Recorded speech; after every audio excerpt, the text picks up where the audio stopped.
Recording in progress. Shabbos Mevorchim Adar, and by the Rebbe, quite often Shabbos Mevorchim, it's already the Rebbe is already getting involved in the month, so it's already from Shabbos Mevorchim Adar a very simchadik type of approach to things. So we're going to be talking about the idea that Adar has to do with Simcha. And also something very significant as well. That year, Shabbos Mevorchim came out on Chav Daled Shvat. So today is also Chav Daled Shvat. The Rebbe is also going to bring in the significance of the 24th of Shvat. We will start from the third paragraph on the page. We're going to do a little bit skipping around in the Sikha. Often we're going to skip around some of the brackets as well. Concerning the month of Adar, we do not need to search what's the unique thing about the month of Adar. And the Rebbe says in the brackets, parenthetically, that other months we don't necessarily have to go and start finding out what's so special about the month. But Adar, it's something explicit. Skip 4 lines down to the end of the brackets. Since the matter is explicit in the Gemara, Nigla the Torah, the revealed part of the Torah, and it's actually brought down as a halacha, not just something is brought down in a like a very spiritual sense. Isa b'Gemara, it's brought down the Gemara. Bar Yisrael, a Jewish person, the Islay Dina B'Hadar that he has a court case coming up with a non-Jew. Limtzin nafshi ba'adar debari mazlei. He should make himself available in the month of Adar for the court case, because that's when the mazel of the Jewish people is strong and healthy. So the Rebbe explains, V'hainu, this means, even in a situation where we find ourselves in a world that there is non-Jews, and there's a state and situation where the Jew has to go to court with a non-Jew. We need to search for different types of ideas and plans how to be victorious in the court case. Even in such a situation, in other words, it's a very serious situation. So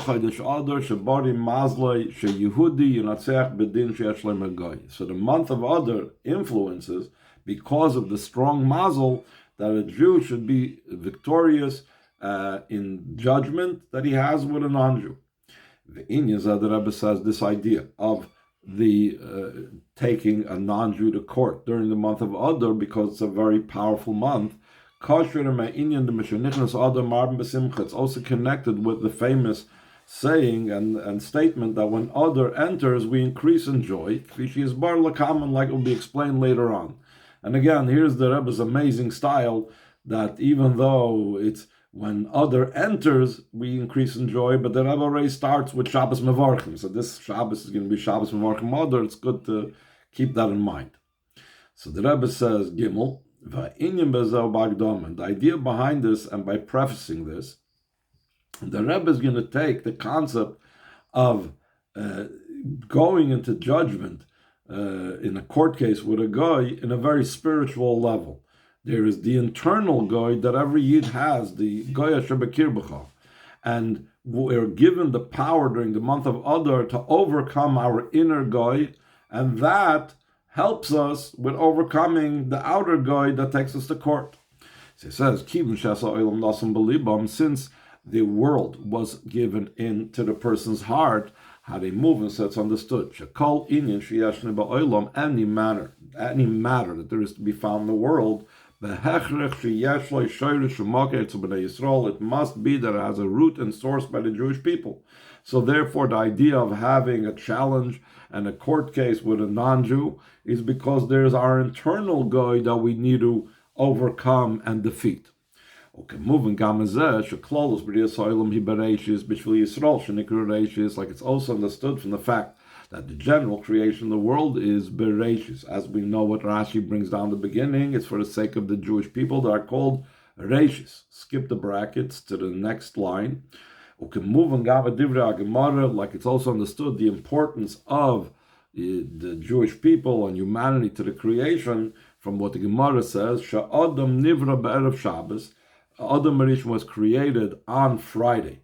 Why? Kadeshi Yikonos L'Suda Miyad, so he should immediately enter the meal. Sheyimtza Hakel Muchen, should find everything ready. In other words, even though humanity and the Jewish people are the pinnacle of creation, they were created last. Why were they created last? Just like by a wedding feast, the Chosn and Kala are the last to enter.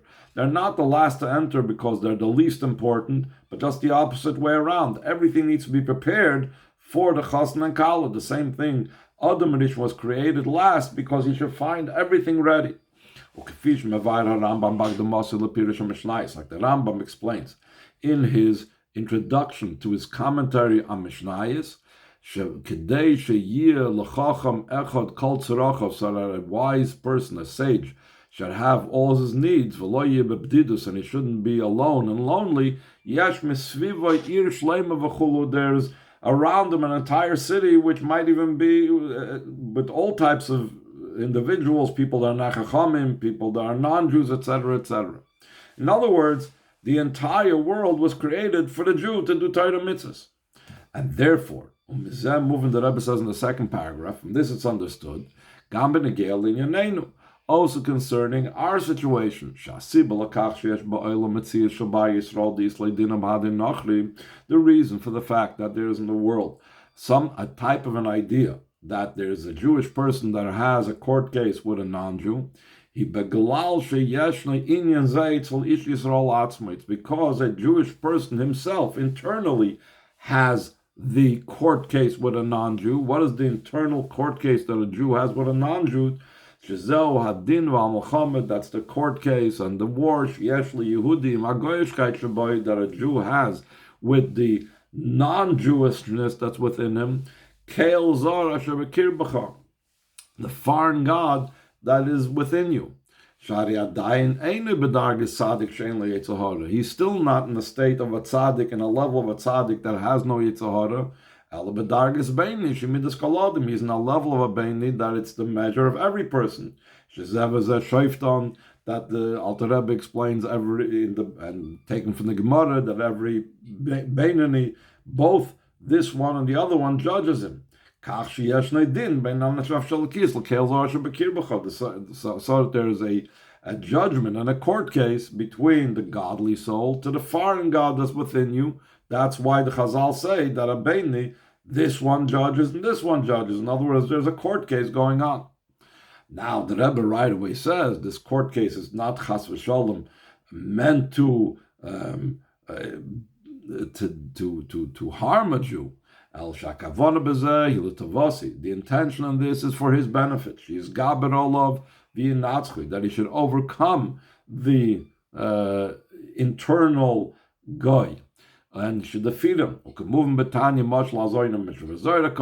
Tanya brings down the analogy of a immodest woman that the Zohar says that the king brings her to entice his prince, but only to overcome it. Or lahoyer to know Yehudi kavana zuhi begili. When concerning the Yid, this intention is something that's revealed. The Jew knows and is taught and has revealed by him that the purpose of all these challenges, these internal challenges from the foreign God that's within you, from the God that's within you, is something that's revealed that he knows that really it's for his own benefit. But from the world's perspective, the way the world looks at it, since the world is a level of concealment, that's the meaning of the word world, oilam, so therefore it's concealed. But that's a side point, the parentheses. The manner of the war with the foreign God that's within you, when there's something that's unwanted, we need to repair and fix up the cause that is the reason why there's this negative thing. Through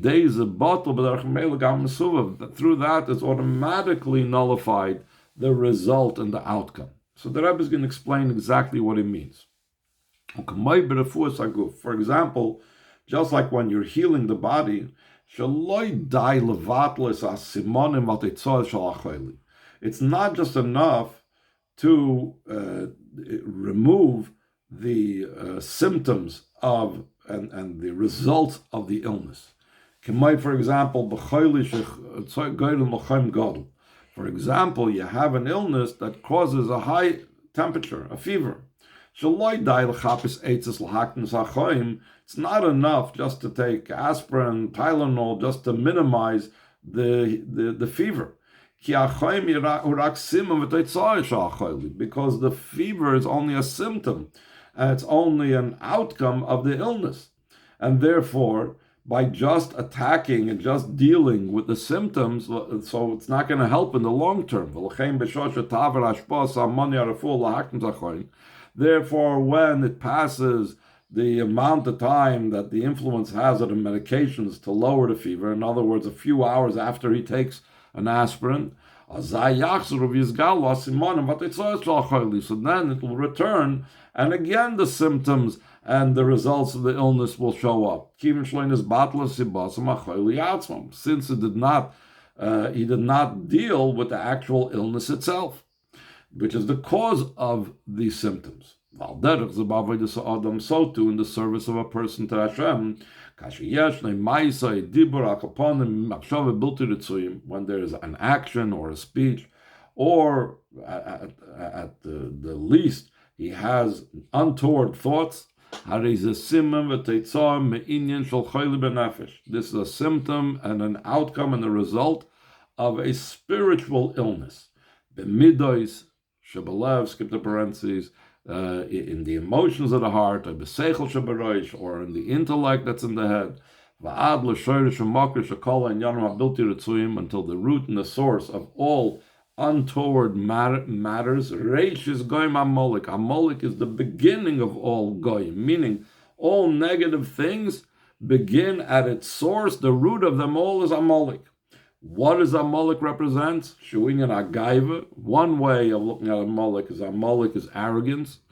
Oy hakridis linyana kedusha, or being indifferent and cold to matters of holiness. And that is the illness that causes the symptoms. That's the cause for the symptoms of untoward things, unwanted things in the garments of the soul, of thought, speech, and deed. It's insufficient just to fix up the action alone. She said, for sure, one has to fix up their negative actions. For example, one should return what they stole. So that's only repairing the action. If a person stole and they return the object that they stole, that's repairing the action. This is only repairing the object in the world that the person did the Aveda with. There still did not become the repair in the person himself. Rather, a person needs to actually repair the cause for this. The illness that's deep inside the soul. And through reaching into the illness that's deep inside the soul, through that he's going to also automatically remove the symptoms, which is whatever negative things are in his thought, speech, and deed. When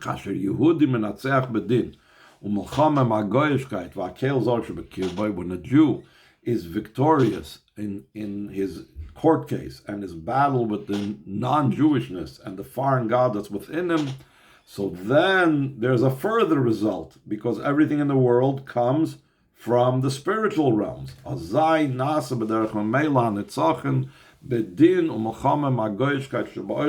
automatically becomes the victory in the court case and the war with non-Jewishness in the world. The simple meaning of having a court case with a non-Jew. The literal meaning, physically, you're dealing with a physical non-Jew. That comes down out of a chain descent from the inner battle with his own inner non-Jew. So that's the Rebbe continues. That's the unique matter of the month of Adar. It's not the month of Tishrei, which is a month of Tshuva. Tshuva month, like Tishrei, is a time when seemingly we have to deal with our inner guy and so on. It's also not the month of Nisan, which is the avoid of tzaddikim. Again, a tzaddik is about getting rid of that inner guy, still and all, or he got rid of the inner guy. Still and all, we're not talking about the month of Nisan. It's not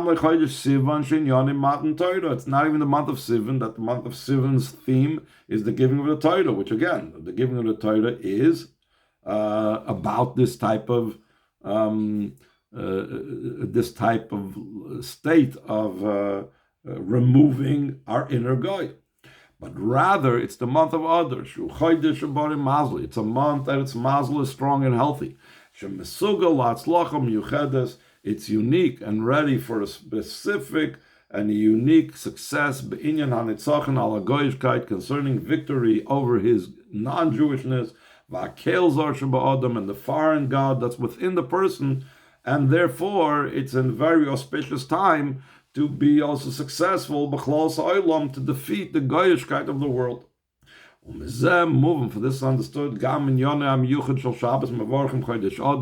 also the specialness of the Shabbos Mevorchim Chodesh Adar. Again, like the Rebbe always starts, he doesn't wait till Rosh Chodesh Adar. He says it's Shabbos Mevorchim. Right away, we're already getting into this idea. Why? Why in Shabbos Mevorchim? So the Rebbe says practically, because on Shabbos Mevorchim Adar comes down the bracha and the empowerment for the unique matter of what the month of Adar is. Since this is the month this is the Shabbos that we bench this month. So therefore, it's the time when we have to incorporate already these ideas of taking our inner guide to court and being victorious over it. It's also understood the great responsibility, like it's spoken about many times. If we do not use the particular empowerment that we're given,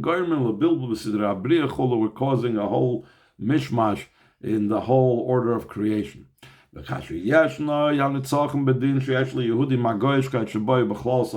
there's a victory in the court case that a Jew has with his inner non-Jew and in the general world, then it results in joy. Therefore, when Adar enters, we increase in joy. Like it's known, using the analysis of the exact language about this, from moment to moment, and how much more so from day to day, has to be an increase in the idea of joy. It doesn't say we start being joyous when Adar comes in. It says we increase in joy from when Adar enters. That means increasing is an ongoing process of increasing. Until we come to the greatest joy, Simchas Olam al Rosham, the everlasting joy upon their heads, that will be in the coming of Mashiach Tzidkenu. It's supposed to say Geula leGeula, and one Geula is brought close to another Geula, meaning Geula's Purim, from the redemption of Purim. We're going the Geula Shallah Namar Kamei Tzeichmer Tzrayim and the Flois. We go to the redemption. The Rebbe says, like your days going out of the land of Mitzrayim, I will show you wonders because of Mamish, very soon Mamish. Even though in the simple meaning of the Maimer Chazal, Mismach Gula Gula means that we always do Purim in the second Adar when there's a leap year, not like this year, because we want to have the Geula of Purim next to the Geula of Pesach. But the Rebbe uses it in a broader sense, that from the Geula of Purim we right away go into the Geula of Mashiach. So now the Rebbe continues a very interesting analysis. I don't remember seeing this, that the Rebbe elaborates upon this in other places. But another unique cause of Simcha, and the Rebbe is going to say this cause of Simcha is greater than any other Simchas. Let's see what the Rebbe is saying.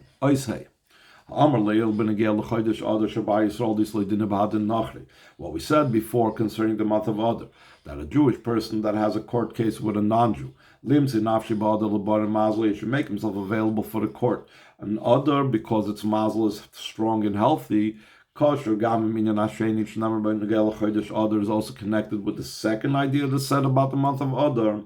Mishenichnas Adar, mar b'simcha, when Adar and enters, we increase in joy. Let's skip the parentheses in the next paragraph. Ubahagdim, by prefacing, sheyadua maimer gdol Yisrael shehuv b'chsidus, it's known the statement of great sages that's brought down in Chassidus, ein lecha simcha ka'atoras asof asvekis. There is no greater joy than being released from doubts and questions. Coming up with an answer, resolving a doubt, there's no greater joy than that. Moving from this understood, that there's many levels in joy, because it says, Ein lecha simcha. There's no joy as great as that. So that already tells you there's different types of joys.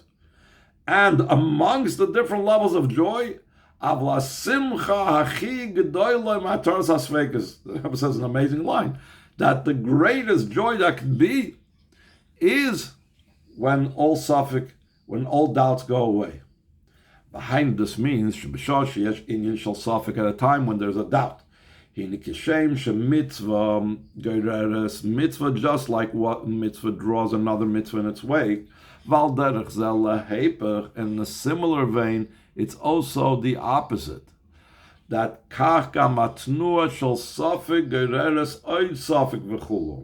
and so too, when a person is in doubt, it brings about and drags in its wake in its wake another doubt.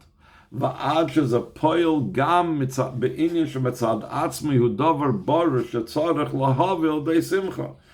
it even influences that a person starts having doubts in something that should have brought him, because he was sure about it, should have brought him to joy. Instead, he has doubts. So it should be the idea of joy the way it's supposed to be. One needs to do away with doubts. This is also an explanation that Rebbe says in how great being sure and without doubt is great, the opposite of doubts. Like it's known also in the expression of the davening that we do on Rosh Hashanah Yom Kippur. It says in V'chol Maminim Shahu, we say over there, Havadai Shmoi, sureness is his name, Kain Te'ilosei, so is his praise. Meaning that Hashem is praiseworthy in the fact that he is not something that is doubtful or wishy-washy, but it's a sure. The Eibishter in Kedusha is about being sure. It's known also that Vada is Rosh Tevis Vayvorech David es Hashem. It's the Rosh Tevis that David benched Hashem. In other words, that Vada is one of Hashem's great praises. And now we're going to show the opposite, the problem with doubt. On the other hand, Goydel hachisarim be'inyan asafik mudgish b'chayv mera'inyan the poischim al shtei asifim. How much and how great is the deficiency in the idea of a doubt is emphasized in the severity of people that are skipping on two sides. They are like what's called sitting on the fence. And the Rebbe is going to bring a very famous story in Tanakh about Eliyahu Hanavi challenged the 450 prophets and priests of the Baal, and he was addressing the Jewish people that were on the fence. They didn't know, should we serve the Baal, should we serve Hashem, sometimes like this, sometimes like that. And the Rebbe is going to bring a proof that the doubters are even worse than those that were serving the Baal. Let's see it inside.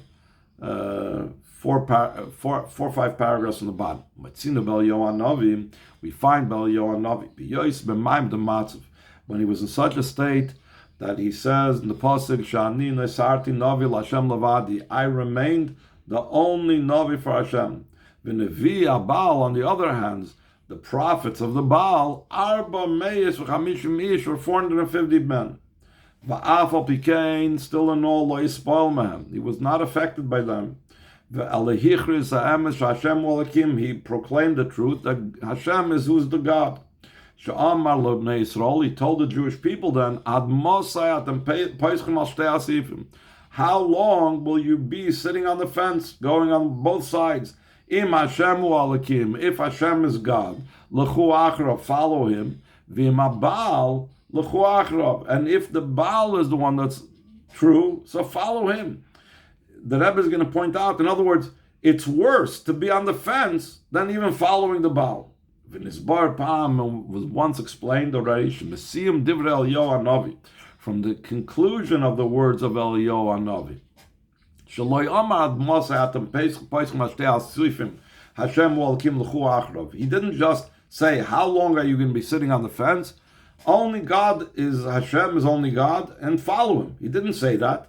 Ela Hoisif. Eliyahu Hanavi added, V'im habal l'chu achrov. And he told the Jews, why are you on the fence? If you think that the Baal is the one, follow him. In other words, moving, it's understood, such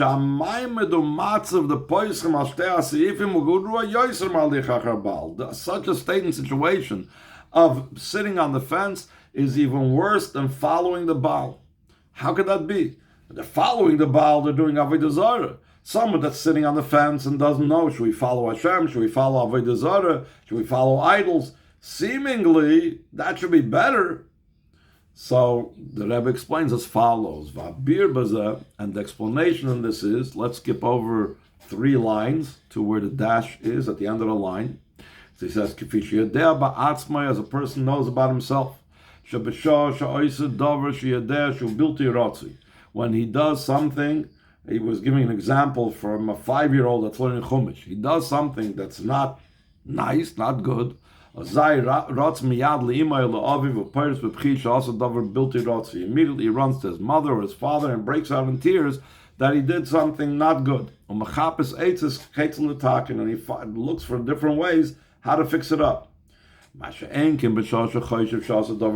opposed to when the child thinks that he did something good, he doesn't run to his mother and his father, and he doesn't look for advice how to fix things up, because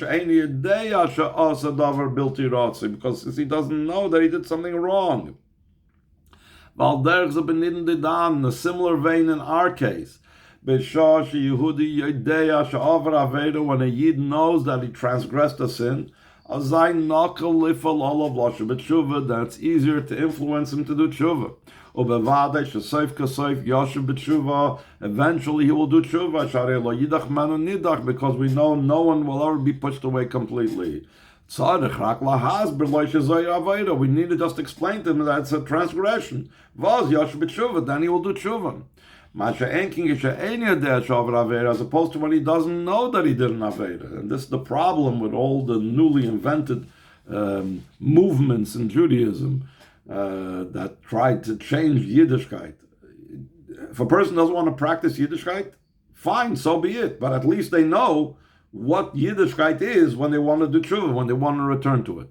But if you have so many different flavors and brands of Yiddishkeit, so then they could say, it's fine if I don't keep Shabbos, it's fine if I don't keep kosher, I belong to that and that movement, and that movement says I don't have to keep Shabbos or keep kosher. That's worse, belonging to something like that under certain circumstances, than knowing that you're doing wrong and just, not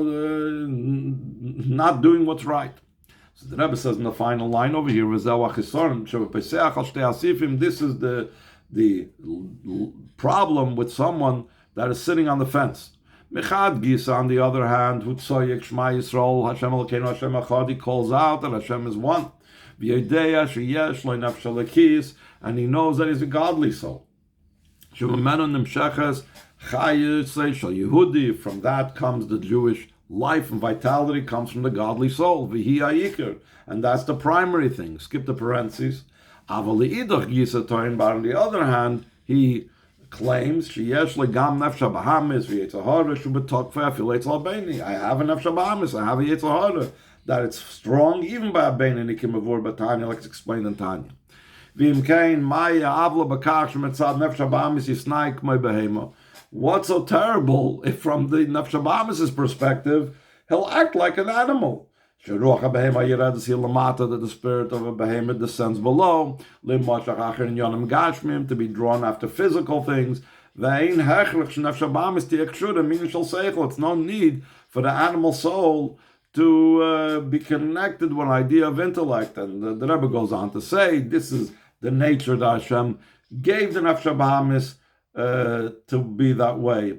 And therefore he mixes in a matter of Yiras Shamayim. So let's skip to the next paragraph. Move on. From this is understood. When a person finds himself in a state and situation of being on the fence, he doesn't know that the way he's acting is inappropriate. He even clothes it in a cloak, in a kapota, of fear of heaven. Yiras Shamayim Zuhare on the Geb in Yone Avodah Zarah has to tell him the cloister, because this Yiras Shamayim he touches Avodah Zarah, he has to do with a church. Azai Kasher Yoser Lifal Alosh B'Tshuva, then it's more difficult for him to do tshuva. The Rebbe goes on to bring what's brought down as Sfarim. The Alter Rebbe brings down Shulchan Aruch, and the Sha'ar Tshuva brings it down for Rabbeinu Yoina, that if a person, the minimum amount that a person has to bring for a carbon that a person is aware that he did something wrong, that he knows for sure he did something wrong, is a very small coin. But if he brings what's called an Osham Tolui, a type of carbon that a person brings on a doubt of an Aveda, that has to be more expensive. Why? Because if a person did an Aveda and he knows he did the Aveda, so then he's going to do Charata. So it's enough, even a small coin value, to bring the carbon. But if a person is in doubt, he's busy justifying himself. So let's skip over the next paragraph to 3 lines from the bottom of the page. From all this understood, what's the great deficiency in the idea of a doubt? When a person is doubting and doesn't know which way to go. And on the other hand, how and what type of great advantage and quality it's being sure, like we brought before from the Rosh Hashanah davening, that his name is surety and so is his praise. And this is connected with the idea of the month of Adar. The primary event of the month of Adar is the Yom Tov of Purim. It's connected with the defeat of Haman. He's from the descendants of Amalek. That's why on Purim we read from the part in the Torah of the parsha of Vayove Amalek. Skip the parentheses to the next line. Varei Amalek begimatria Safik. We know Amalek is the numerical equivalent of doubt. And the Rebbe says that he doesn't start right away with doubt. He starts, first he has kirirus. He cools the person off. He makes the person cold and said, don't get so excited about what you're doing. You're doing Mivtzoyim, fine. But, think it through and take your time and do it in a cool manner. And then from that, it devolves into doubt. So let's skip to the bottom paragraph. Since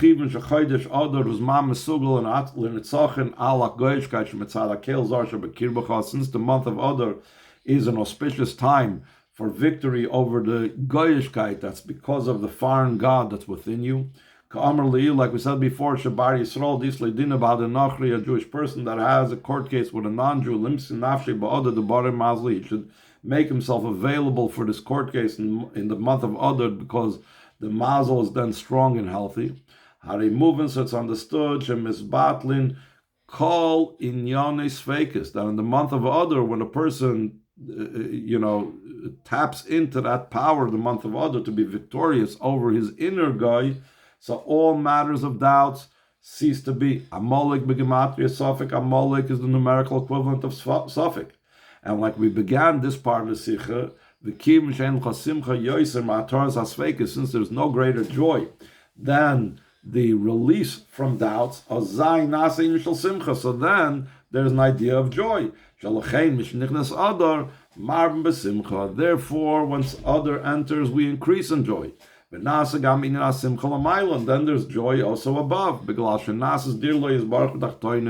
because it was now resulting in making a home for Hashem down there below. Along with Hashem's delight, here becomes Hashem's nachas and delight, because I said my will was fulfilled. All the barriers and boundaries were broken through. Both the inner barriers of the person and also the barriers of the world. And the true breath and the essential breath comes down here below. How much more so when it's higher than 10 hand breaths. The idea of joy comes down below even to physical matters. Not only that the mitzvahs of Hashem are straight and they make the heart rejoice, in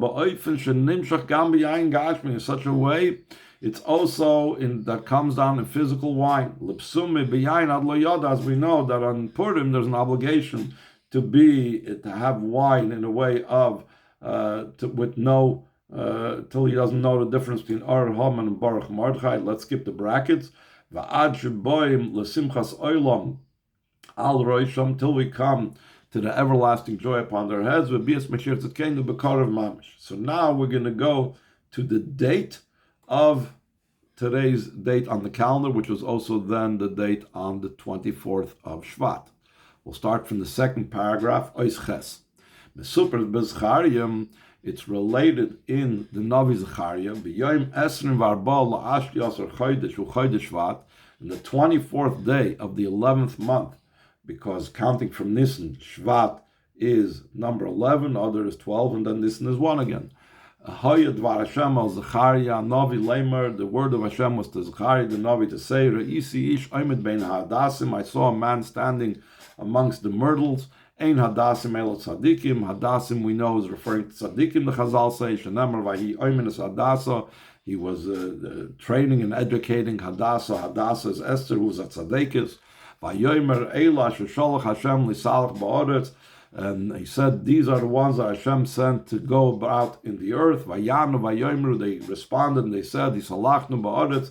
We went through the land. V'hine kol la'oretz yesheves v'sheketes. The entire earth is sitting quiet and calm. What does that mean? So Rashi explains, and the Radak explains, we saw how the nations of the world, the non-Jew, have everything. It's tranquil, it's peaceful for them. But the Jewish people are suffering. Vayan Malach Hashem Vayomer Hashem Tzvokos, and the Malach of Hashem responded and said, Hashem, the Lord of hosts, Ad Moshe L'Tarachim Yisraelim Esari Yehuda, how long will you not have mercy upon Yerushalayim and the cities of Yehuda? You're already angry at them for 70 years. As we know, there were 70 years between the destruction of the first base of Mikdash and the rebuilding of the second base of Mikdash. Vayan Hashem es HaMalach, and Hashem responded to the query of the Malach, Dvarim Tvoivim, Dvarim Nechumim. He spoke to him good things and matters of comfort. Doesn't identify what it is. Then the Malach said to the Navi, Vayomer Elah Malach, and the Malach said to the Navi Zechariah, Kayamar Hashem Tzvokos Kinesu Yerushalayim Atzini in Kina Gedola. So Hashem Tzvokos, I have avenged Yerushalayim and Tutzia in a great avenging. Shavti Yerushalayim Berachmim Beisi Bonabav Goyim. I've returned to Yerushalayim with mercy. My house will be rebuilt in it. And he continues after that in Zechariah. He saw an image of a person, and in his hand was a measuring string, a string that was used for measuring, when you have to build something. To measure Yerushalayim, liris kama rochva v'kama orcha, to see its breadth and its length. And he continues, Yerushalayim will be an open city instead of in the times of the Beis Hamikdash, in the times when the Yidden were ruling, it was a fortified city. It was surrounded by walls. Meroiv Adam Behema B'Soicha, from the many people and the animals in it. Messiah and Hashem, and the Navi, and the conclusion is Vani Eilam Num Hashem, and Hashem said, I will be for it. So Hashem says, Chaymas Eish Saviv, I will be a wall of fire around. Instead of needing a physical wall, Hashem will be a wall of fire around Yerushalayim. And for its honor, I will be within it. The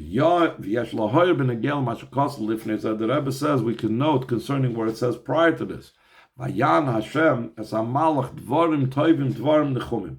That Hashem responded to the malach, good matters and comforting matters. Since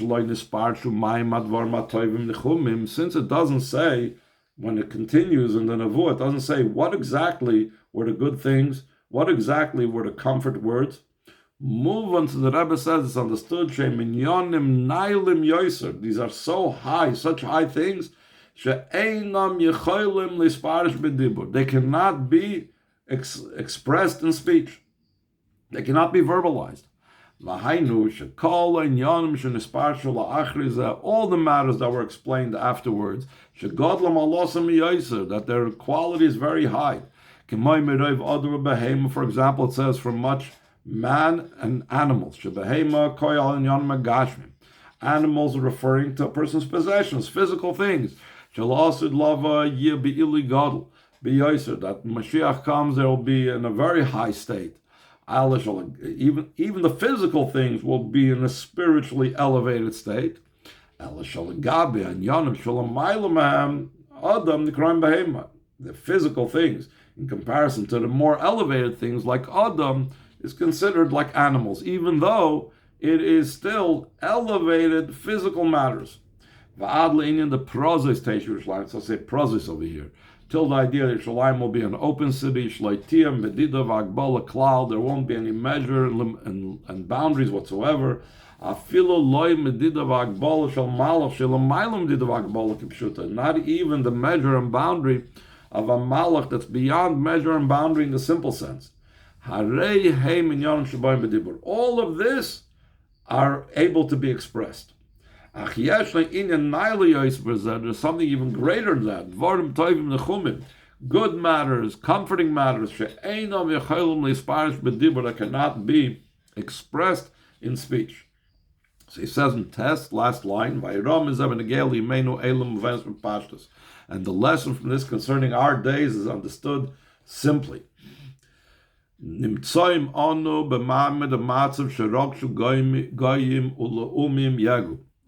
ourselves in a state and situation where the goyim make a big tumult and the nations are speaking. They don't whisper, they don't speak it silently. In a way that it's well known. They make protests, it's open and clear. That they make calculations and all types of cheshbonos in all types of way to be clever against the Jewish people. When we look around to see what's going on all around the world, we see that the entire world is sitting tranquilly. So the Rebbe says a very interesting thing over here. What's the complaint about them sitting tranquilly,